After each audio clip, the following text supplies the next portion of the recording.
So I will just mention that we are recording today's webinar to be available at a later date, and I will apologise to anyone who had trouble dialing in. But I think as we're a bit over time, we will kick off. So thank you to those of you who persevered. So my name is Zena Cox and I'm the Operations Director for IDEAS UK. Whilst I can appreciate most of you are already members of IDEAS UK, for our few invited guests, IDEAS UK is a not-for-profit network organisation whose purpose is to support an organisation's sustainability through the power of innovative practice and thinking.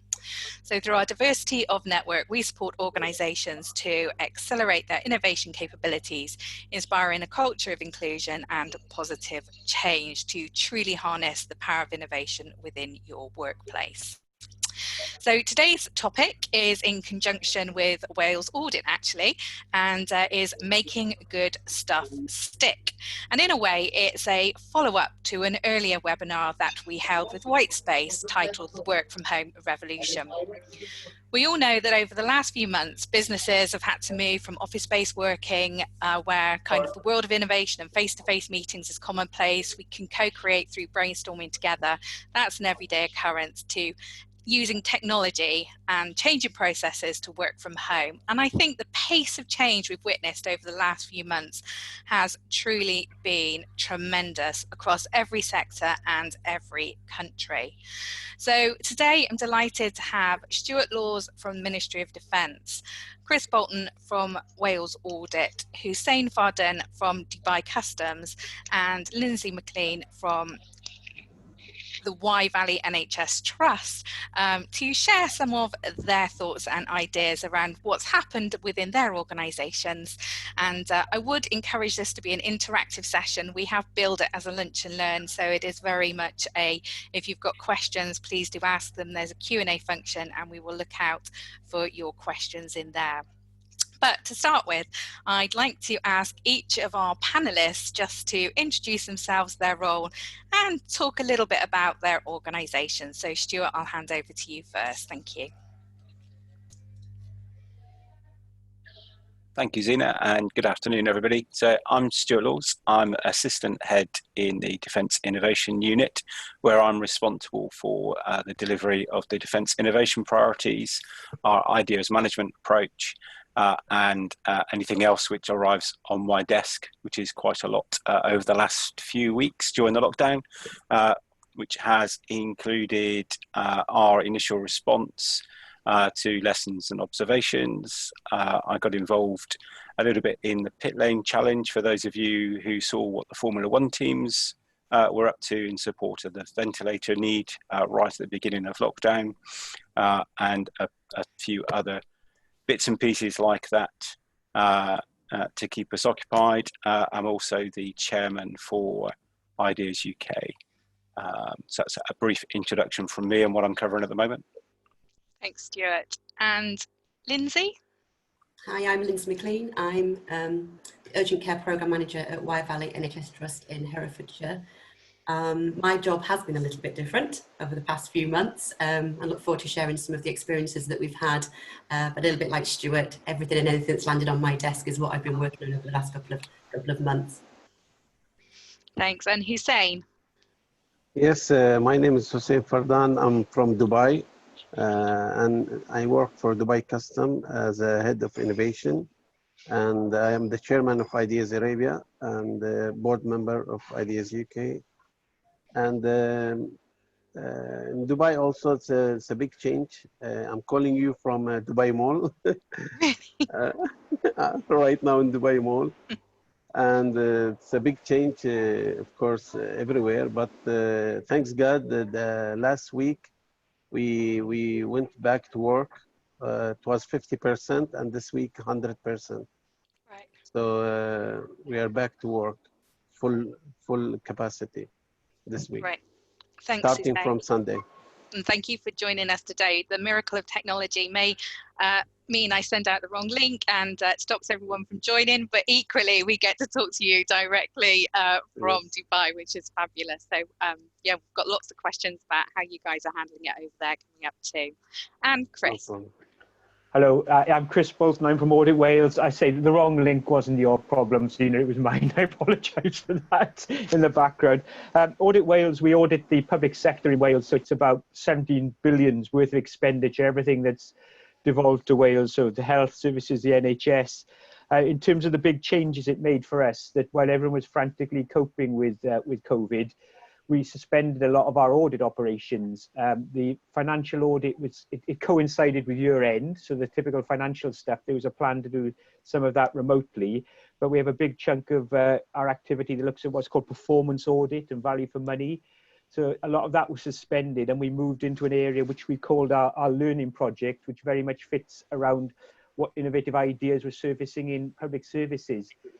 That was a big shift for us. In terms of our own activities, many of us worked remotely anyway. There are 250 of us spread across the whole of Wales, and we only have 3 offices. So many of our staff are already equipped with their own laptops and connections to the web and did stuff remotely anyway. So that wasn't such a massive shift for us.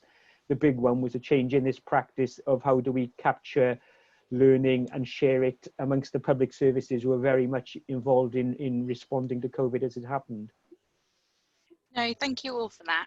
And I guess that we've already alluded to it slightly, but my first question to you is going to be to just talk for a few minutes about the biggest changes that have taken place with in your organisation during the last few months. So maybe talk us through how working practices have changed, procedures have changed perhaps. And Chris, maybe we'll start with you.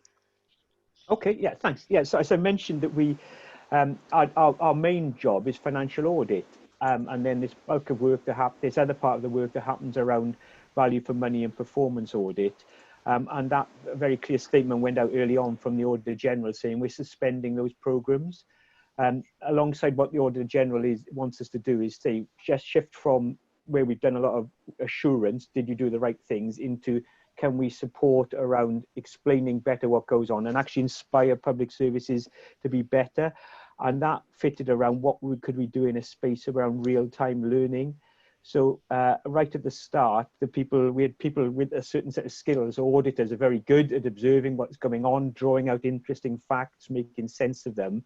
And there was a plan, can we redeploy some of that effort into saying, could we focus on in-the-moment learning to see what we can pick up that's happening in these spaces. So interestingly, so we had a bunch of people with a useful group of skills that are available, but also that combined with actually people who were very much wanting to get involved. And I suppose other organizations will have noticed this during the early stages of COVID, that around there was so much going on in the NHS and in local authorities. People wanted to play their part, and that was certainly true of our auditors. So we combined those 3 things and started down the line of this, what we've called our COVID learning project, which has been our auditors doing what they can to find out what's going on without sort of getting in the way of what was the sort of activity that happened, to say, can we draw out some learning and feed that back into spaces where people can use some of that information, which was a big interesting shift from what people usually associate with audit. And I'm kind of happy to leave it there for a minute and sort of move on to anyone else. Well, just one question, because there is a question that's come in about real-time learning.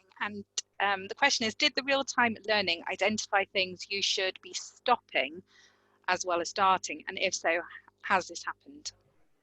Shall I answer that? I mean, interesting, very much part of the conversation when we spoke with people, and we had to sort of broker this with the people we audited as well, because this is a very different space to what, people have expectations of what auditors do. Suddenly we're coming in to help you learn, and that's not kind of where lots of people have seen all audit in the past. And part of that was when we're seeing things, we were collecting this data, and they were very much those 2 points. What are the opportunities to do better, but what are the risks? And interestingly, some of the things, for example, popped up last week around the reopening of public spaces. Well, some areas are further down the line on that, and we saw some things around the rail companies last week, with the sunny weather, some of the main stations were absolutely swamped with people flooding trains, wanting to get to the beaches. So we were able to take some of that information and now we can feed it back out to places like the local authorities that are going to open some of the, now I'm not expecting people to absolutely rush libraries when they open, but you never know.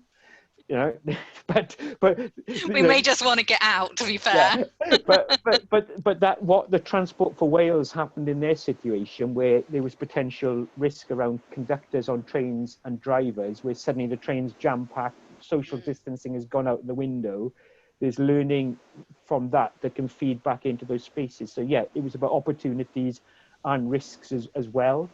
So those bits about what to stop, there have been some interesting things about practices that we've seen that people are saying, but we're going to stop this afterwards because we want to go back to, I mean, some of those are about digital things that they've done, but actually want to go back to a face-to-face contact afterwards because of the added value. So yeah, there's been both dimensions that have popped up on that. I mean, obviously, you know, opportunities there, but you know, audit early on, we were saying if we spotted fraud examples, I mean, some of those have popped up. You can push those out into the network to say, beware of these. Yeah, well, thank you for that.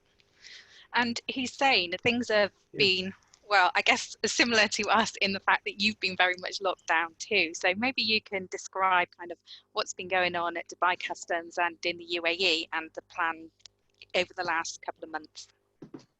Yeah, in the beginning, they were like, we are really locked down, like we cannot even leave our houses. But thanks God, slowly it started opening like malls, the streets, started with the street, then the malls for young people.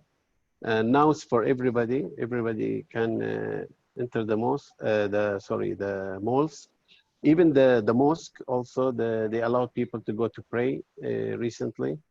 Yes, and I think from this Sunday, it was a full force, like 100% back to work, everybody, except the elderly employees or mothers with children.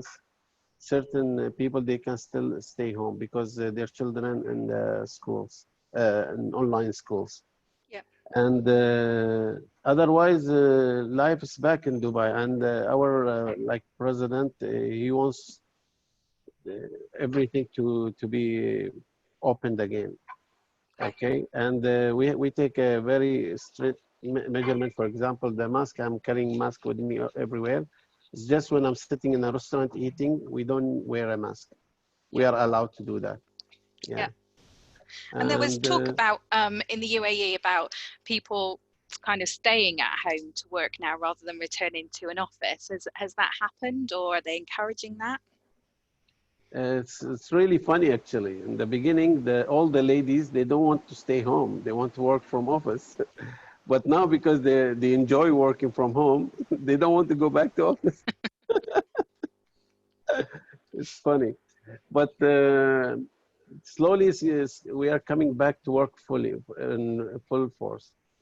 Other than that, like what I said, it's just the school also, it was like a problem for the kids because online training is not the same at all, you know.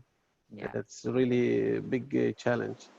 But in September this year, it will be back, all the kids will be back to school also, with the strict measurement like for safety. Yeah, thanks, Hussein.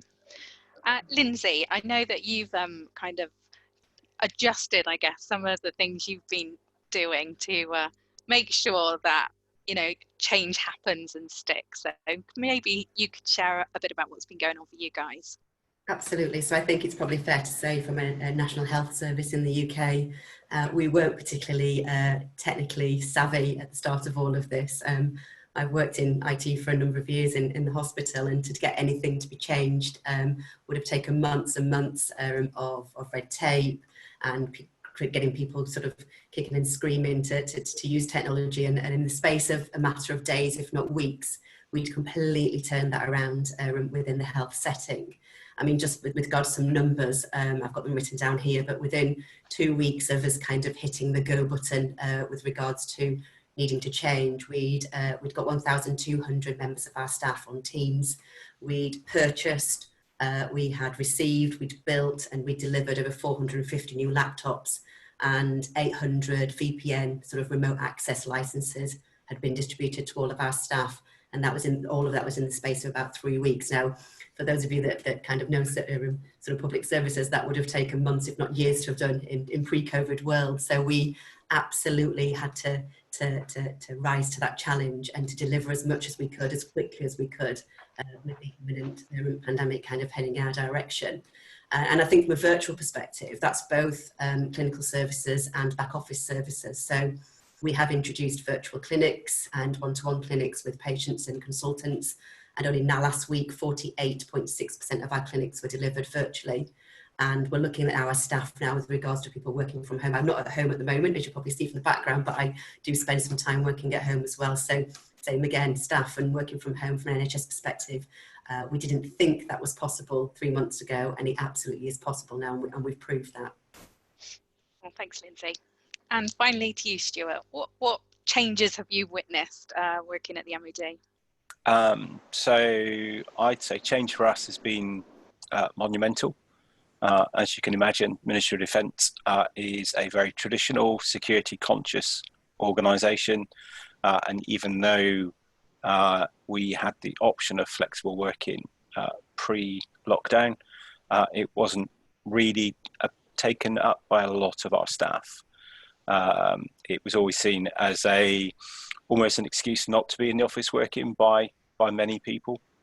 So we had all of those sort of issues with it as well. And then lockdown hit us, and we found ourselves in an unfamiliar situation where the military were in a support role rather than a frontline role.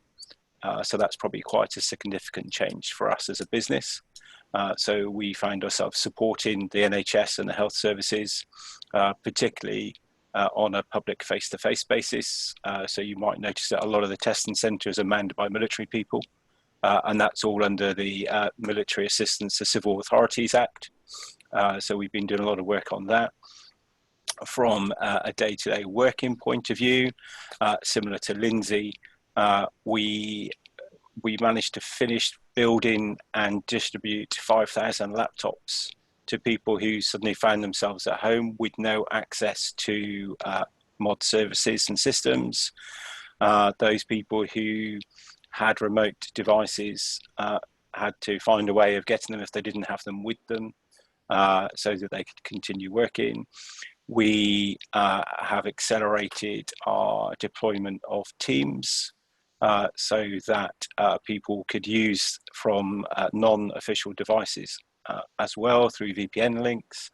We set up a bespoke version of Microsoft 365 for 70,000 users in about 2 weeks, which would have normally taken us a year or so to get everything sorted out for those as well. So from that point of view, I think we've demonstrated the can-do attitude and ability of the UK Armed Forces and those of us who support them, but also some of the myths around working from home and flexible working have been sort of dispelled as we've progressed, and things haven't really slowed down over the last 12 weeks either. No, thank you for that. Interestingly, I was listening to a Radio 4 programme today, and it was a chap called Nick Bloom, who is a professor at Stanford University and the only person to have ever completed a randomised controlled trial looking at productivity working from home versus working from the office. Now, there were stringent criteria around no kids at home, good internet connection, and a separate office, which probably all of us may fail on one of those at this moment. But they did find that there was a 13% increased productivity rate from actually working at home. So I think in future, giving people the option is potentially a really good way to go. So one of the questions that's come through, and it's thank you for typing this in, actually links to something that I was going to ask you guys, which is around how you've gone about capturing the good stuff. But I will read what's been written, which is within Academy Wales, or the Welsh Government, we are looking to develop a digital library of good practice case studies that have come along as a consequence of having to work differently. It goes on to say, I'm aware that there is a lot of interest in capturing these ideas to enable sharing. So my question is, for clarity and consistency, do you think there needs to be a single repository or hub set up to compile such information? If so, who should manage this hub to maximise the sharing for the greater good? Big question. You may not have an answer to who should run that hub, but it would certainly be interesting to hear what you're doing to kind of disseminate good stuff around your organisations. So, shall I kick off? Yeah, please do share. Yep. So we have a team within the head office who are coordinating all of the observations, lessons, and all of those sort of things, both in what we should look to continue doing and what we should look to stop.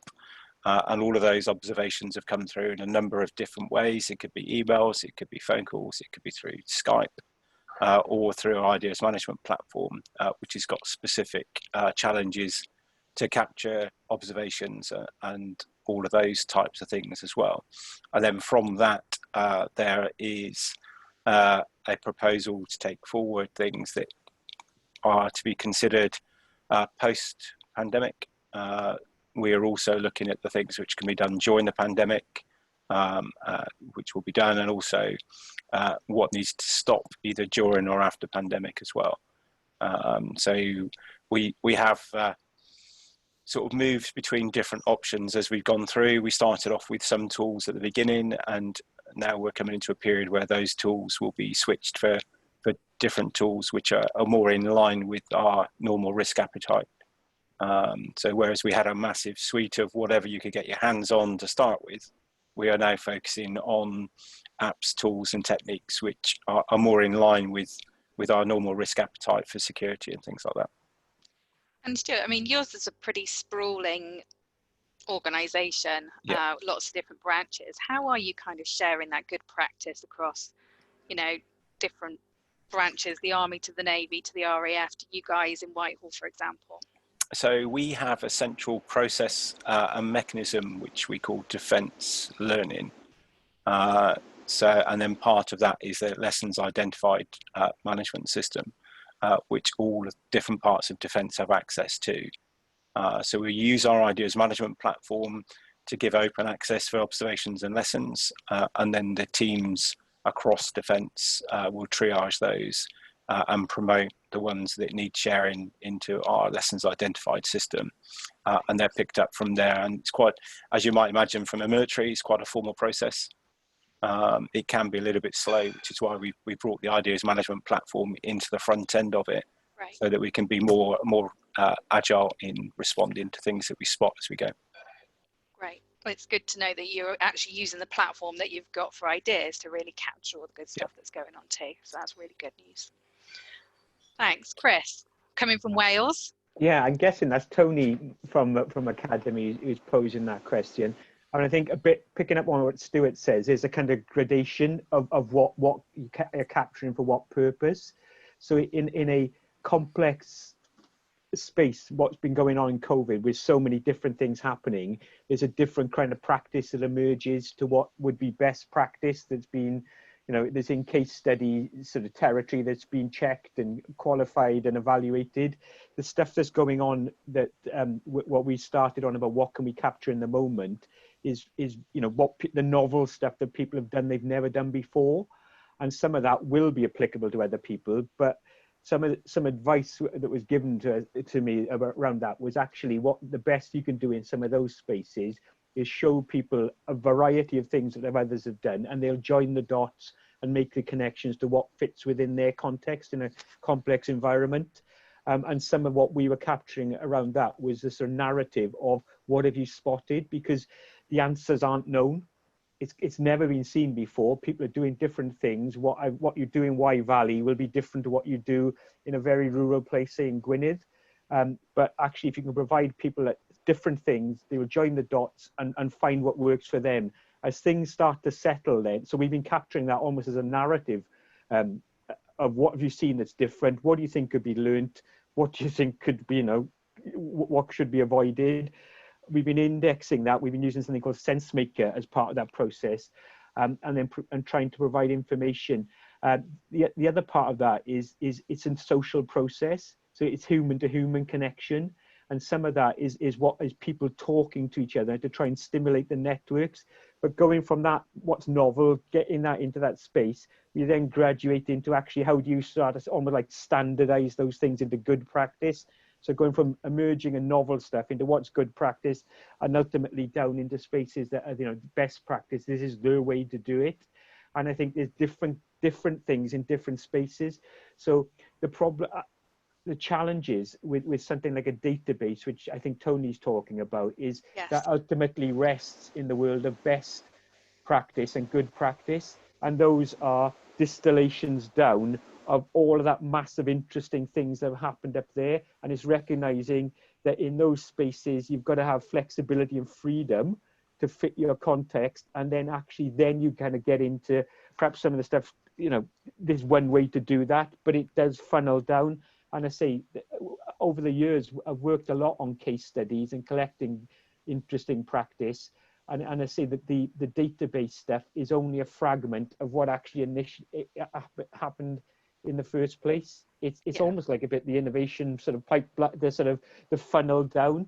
And I say where we've been during COVID is recognizing it's really messy and lots of different things, but actually people have got to make the connections and join the dots themselves on lots of that. And if you can play a role of getting that to them as quickly as possible, that's kind of one of the most useful things you can do, which is where we were trying to operate. Yeah. And I guess there's almost a push-pull mechanism at play where, you know, you can have a database and then people have to physically go to that database and interrogate it and, you know, look for stuff, or you can physically shove stuff in their face and go, look at this is really great.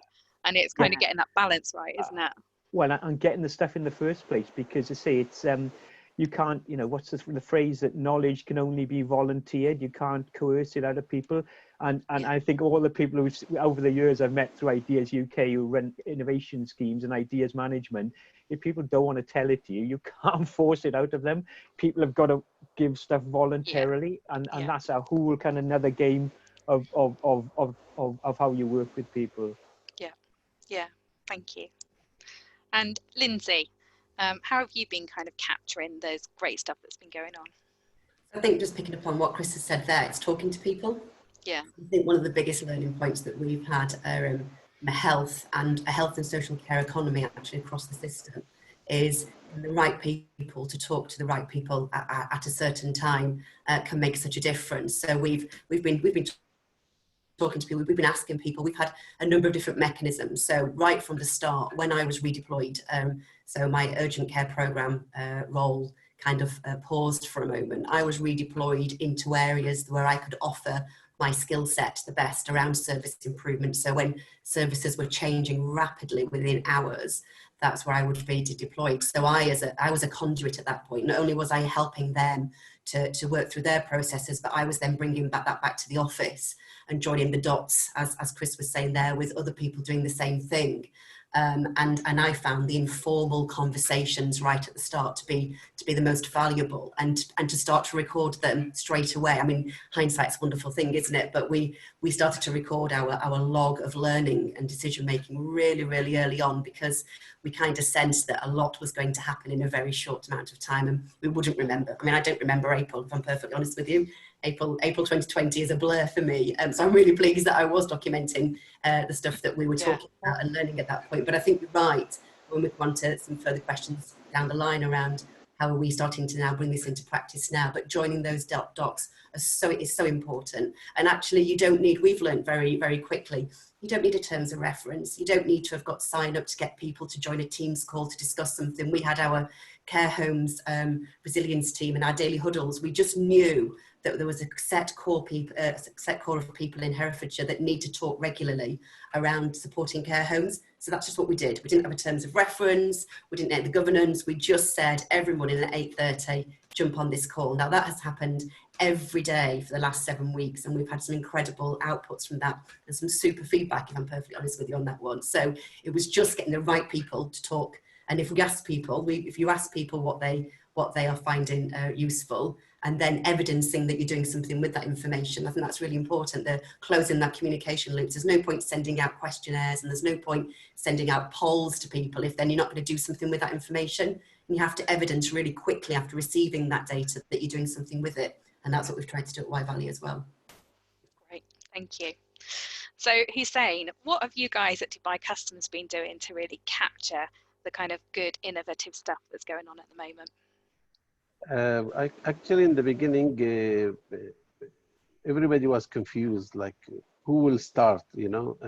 But thanks God, my manager told me, Hussein, it's your turn now. You have to start because, you know, this like what it's a traditional government, you know, customs.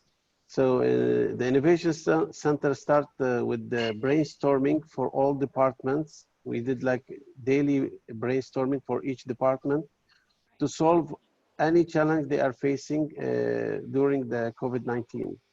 We got a lot of ideas, and instead of rewarding them like with the money and gift or whatever, we reward them for all the approved ideas. This is first time we're doing this, not the implemented ideas, any ideas that's approved to implement. And we were very shocked that mostly like more than 72% of the idea was approved because there were need for these ideas, like all ideas to solve some challenges they are facing. And it was a big number for us, like a historical number to achieve 72% approved ideas. And we gave them very beautiful certificate with COVID-19. And the employees, they are very excited to get this certificate. Then after us, after the Innovation Center, the communication department took over and started doing webinars for them to bring speakers and to involve everybody. But we started the whole thing in Dubai Customs, the Innovation Center, and we have a good pictures and evidence for that. That's great. Thank you for that. And I mean, the approval is really high, you know, 70% of ideas. And obviously, you know, it's really solving immediate issues. So because it's a real problem, you know, when there is a real issue, it's everybody wants to solve this issue. So the manager were all helping each other to approve these ideas. Yeah, no, that's great. And have you kind of gone back to any of those departments and kind of followed up to see how those ideas have been kind of implemented and which ones are working, etc.? See, we did not really care about implementation. We care about only the approved ideas, okay? And the number of the ideas that implemented also almost like 60% or something like that. It was also a big number. Yeah. But it was the first time for us in history to approve that much of ideas, like managers to approve this much of ideas in short time, in 1 month. We announced it also in the newspaper because it was a historical for us. Yeah. And that's give you also like trends that managers are motivating employees. They are not demotivating them. They're accepting their ideas, even small or medium ideas. Yeah. And I guess that comes into an interesting point, which is around how do we kind of keep people motivated and engaged? Are there kind of anything that you guys are doing in particular to kind of keep ideas coming through and keep people feeling, I guess, part of something bigger, if you like? If we compare the same period of last year, almost 3 times the amount of ideas, the amount of solving ideas. It's amazing. We use that challenge to gain more ideas from employees. Nice. And Lindsay, I know you've been doing some almost like coffee evenings with your guys to kind of keep them engaged. Can you tell us a bit about that? Yes, that's part of recruitment actually. So a little bit off piece a little bit, but we've got teams in Herefordshire that have actually gone out to advert, recruited, and then employed and started the employment of small teams. and done that all virtually. So done that without a face-to-face interview, and talking and reflecting with the team leaders on that. How can we do that different? How can we physically do it, and how different does it look? And she was telling me that obviously to try and get to know the team, they've been doing sort of Zoom quiz evenings and drinks and getting to know the teams. They've created sort of coffee mornings on a Thursday morning where the 3 new members of staff that are actually a small team themselves, they're encouraged to just sit and talk about the last week, etc., and what they've learned as individuals. So I think, we talk about, don't we, this virtual world, and it can have barriers, but it can be so opportunist as well. And we're almost proving to ourselves that this is doable. We can do this. And in a previous role, would have said there's no way we can recruit and start a new team virtually. We have to see them. We have to interview them face to face. And actually, we're starting to prove to ourselves and others that we don't have to. Yeah, it can be done differently. It's just a question of needs must at this point in time, but actually, how do we carry that on? What Hussein was saying there, I think actually we've all had this shared vision. So we've all had exactly the same. We talk about service improvement, we talk about ideas, don't we, that everybody needs to be bought into that aim and bought into the vision, and everybody needs to be on board with that one. And COVID has absolutely given the nation, the world almost, that joint vision of we have to do something, and we have to do something different. Yeah. And it's great evidence to say that when you have got that, it's amazing what people can do. I mean, it's unfortunate it's taken an international pandemic to do that for us. We would never have chosen to do it this way, would we? But I think the real kind of buying into the aims and objectives of service improvement going forward, we've really evidenced that in our response to COVID. No, thank you for that. And we have had a question in about our kind of preferences for which platform do we feel works best. So the comment is that MS Teams is great for just meeting more informally with colleagues, but for actually delivering online training, kind of what's the preferred platform? I have to say myself, I've used Zoom, Adobe Connect, Teams, BlueJeans, which I didn't even know was a platform until recently, and Cisco WebEx. And I think it's about finding a platform that you feel comfortable with, that gives you enough scope to be able to do whiteboards or polls, or create that interactivity that you need. And most of them do it. I have to say my least favorite is Teams, but that's a personal opinion and not one expressed by Ideas UK, I hasten to add. But yeah, I think it's about just getting to know a platform that A, you're allowed to use by your organisation, and B, that has enough of the functionality that you can make it as interactive as possible. But I guess one question I do want to definitely ask you all is around kind of what measures or encouragement have you now put in place to make sure that good stuff sticks? And I'll come to Lindsay first. Okay, so we've actually just restarted our. So pre-COVID, we used to have a bi-weekly morning walkthrough of service improvements that we were doing across the hospital. A bit of a stand-up, quite agile, where we would talk through and we'd raise any issues or concerns or any escalations that were required. And about 4 weeks ago, we said, how do we stand that back up again? Because we physically can't all stand basically against a wall where we had all of our documentation kind of stuck on the wall. We physically can't do that anymore. So we've gone to virtual. So we've gone to a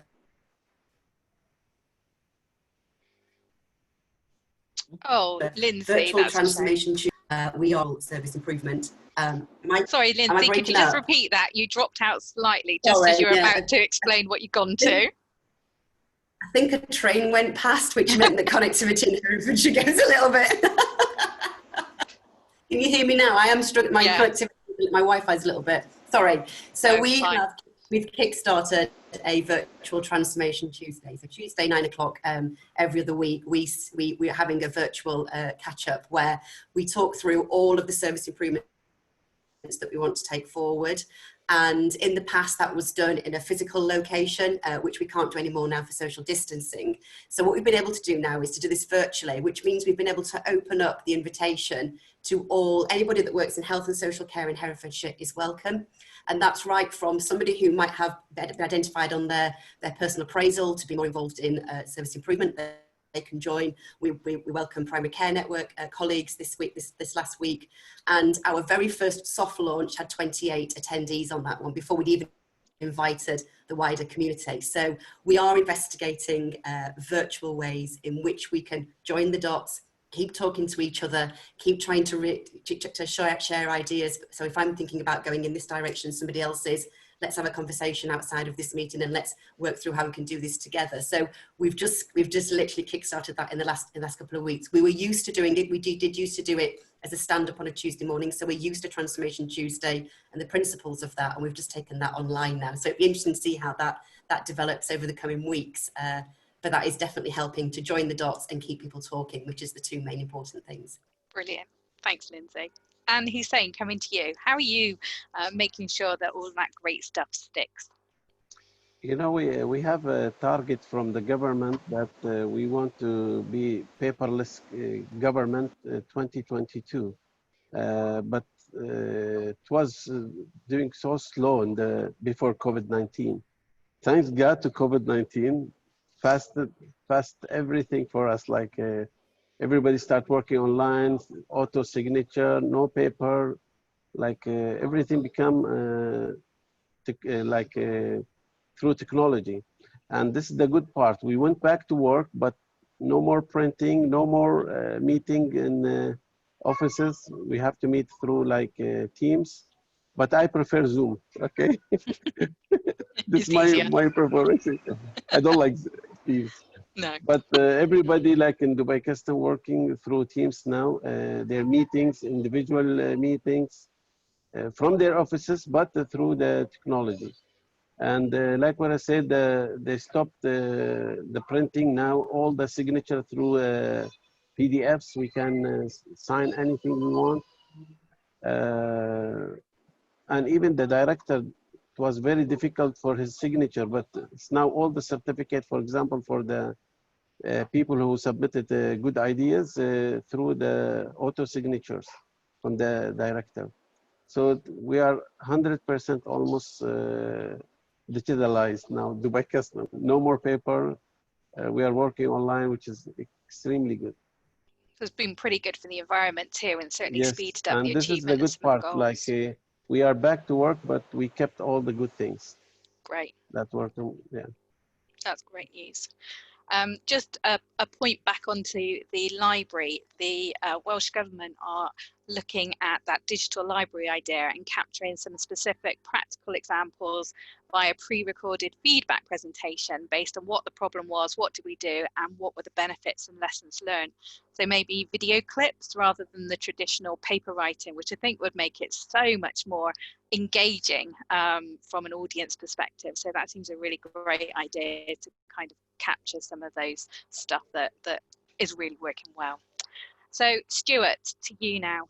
So how are you guys making sure that the good stuff sticks? So I think it's mostly around a change in people's perception and behaviours. So we haven't really issued any new policy or governance or anything. A lot of what we've done has used what was already there or reused or repurposed things. The key thing for us is that the messaging right from the top of defence, so the Chief of Defence Staff, the Permanent Secretary and the Ministers, all the way through this, the message has been, think about other people, think about their personal circumstances, that trumps everything else.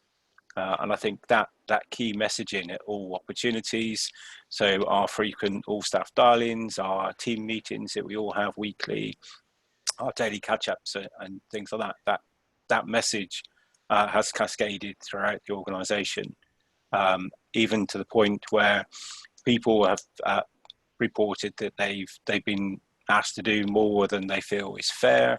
And then those people are invited to talk directly to Chief of Defence Staff or the Permanent Secretary so they can understand why people aren't following what they've said.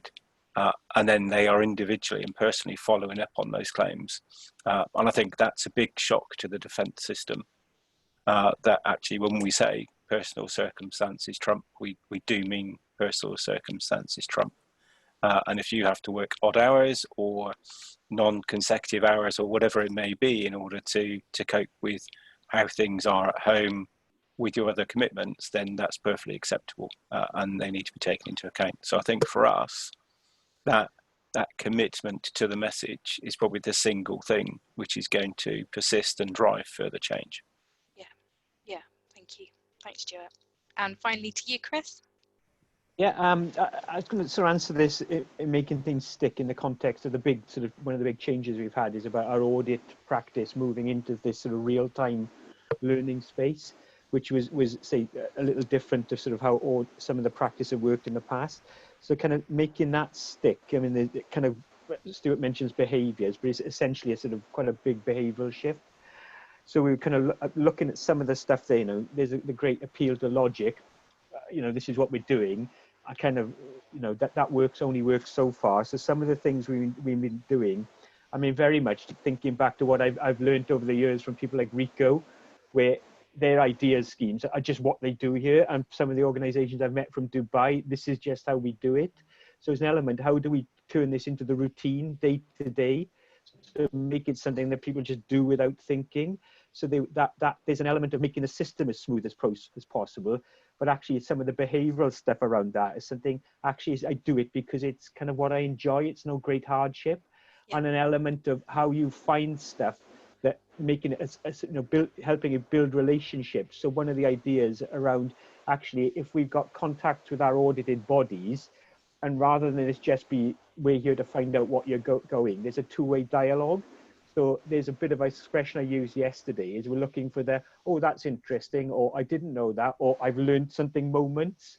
So if we're sharing information we've gathered from the wider world with people who can use it for their own purposes, as a sort of reciprocal arrangement or reciprocal relationship builds of actually that's helping our day-to-day relationship and building trust between us. And that's a bit of, can we use that as part of making things stick in terms of this real-time knowledge sharing that is about better relationships between people. And I mean, from a very personal perspective, I think that's far more effective than a sort of mandated, we will start to move to do this practice. Actually, it's about doing it because, and I did quite glibly use it, but the phrase of, you know, I'm doing something fun with my friends, you know, actually they're not my friends and it's not fun, but you know, it's work. But this is about building relationships with people to actually make things better. Yeah. And that's got a more chance of sticking than just following the process, if that makes kind of any sense. No, it really does. And actually it talks to the last question that we've had in Iraq as well, which is about well-being of staff and well-being of our employees and that engagement, because when we're in the office, we do see people, we do have those kind of coffee chats, etc. We connect with people, whereas I guess particularly if you're on your own working from home, or you know, if you've got little kids that are running around and you're trying to work too and there's expectations on you, it can be quite tough for some individuals that are at home. So I guess this is an open question to any of you, anyone who wants to answer it, but you know, are there any particularly good ideas or methods how you're kind of monitoring the well-being of your staff, and kind of any solutions or anything you've put in place as an organisation? Yeah, so I think so one of the things we did quite quickly was we moved to things like Blue Jeans and Zoom because we don't traditionally use video camera stuff on any of our tech. So moving to video enabled sort of conversations was a big thing, because then you get some of those cues from people when you're talking to them. Whereas if we're on Skype without video or just a telephone call, you can't see how somebody's reacting to conversation, or you know, are they looking after themselves, and all those types of things. So the use of video-based chat was really good for us. We do 2 team meetings a week, so everyone needs to dial in. So some weeks they got the video on, some weeks they don't. You know, but if they're persistently not turning the camera on, then we'll have a focused conversation with them. We've also massively increased our mental health first aiders, and that's sort of being built into the way we're going forward with that. So we have maxed out all of those training courses. We've got another one next week, which has got a massive waiting list as well. So senior managers and the middle management layers in particular are being encouraged to train so that they're more able to spot the warning signs and have those conversations with people as well. So I think it's that whole, you have to work a little bit harder with the stuff that just happened in the office place. So you've got to be more aware of things. And that's really what we're trying to do. And we tied it into the deal. So everyone who manages staff, their first objective on their annual appraisal is all around managing your team, what, you know, the expectations and things like that. And it's a mandatory objective, so you can't escape it. Which means, because of the way the military mindset works, everyone does it to the best of their ability, because they know they're going to be scored on it at the appraisal point and throughout the year as well. Yeah, thank you for that. So I think as we're pretty much coming to the end, I just would like to thank all our 4 panelists, Lindsay, Stuart, Chris and Hussein, for joining us today. I would also just like to take this opportunity to remind people that the Idea of the Year competition from Ideas UK is now open.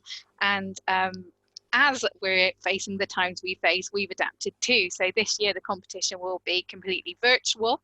We're using Zoom to do face-to-face judging for the finalists, and we will also have a virtual award ceremony.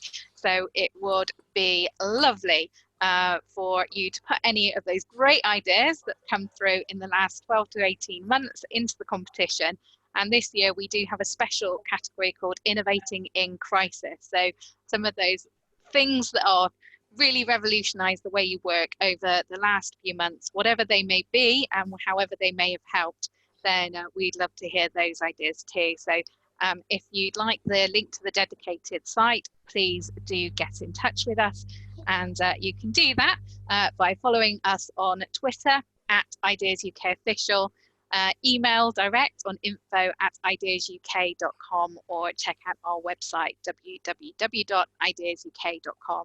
I apologise once again that there was a bit of a hiccup with the link at the beginning, but thank you for persevering with us and from joining, and hope you found this useful. And we'll also make this webinar available to all our members post, or hopefully later this afternoon.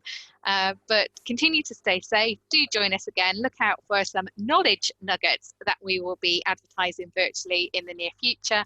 And thank you again to everyone for joining. So thanks very much. And thank you, our panelists. Thank you. Oh, thank you. Thank you. Thanks. Thank you. Thanks.